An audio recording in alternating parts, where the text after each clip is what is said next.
Втор ден дебата за буџетот за 2025 година.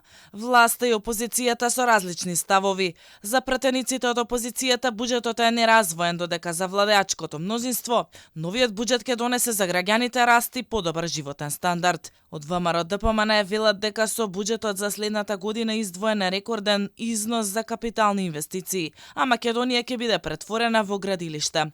Со тоа што го предлага власта се предвидени повеќе пари за повисоки плати во вкупен износ од 10 милиарди денари повисоко од 2024. Здравствените и просветните работници ќе добијат најголемо покачување.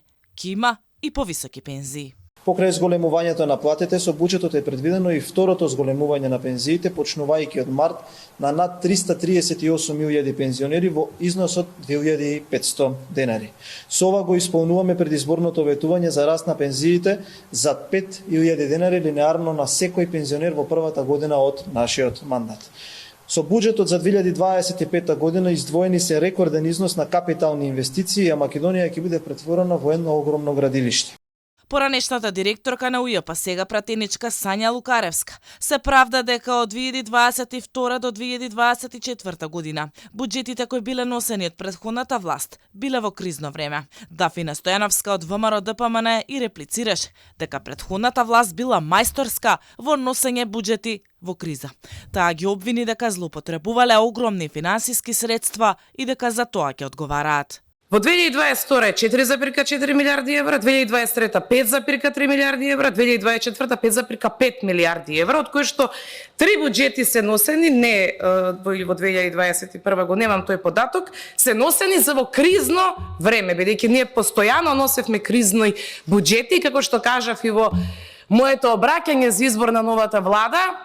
Не дај Боже да имате вие таква состојба во која што ќе мора да ги менаџирате кризите. Па вие, колешке Лукаревска, мислам дека сте мајстори да се снаоѓате под наводници за време на криза.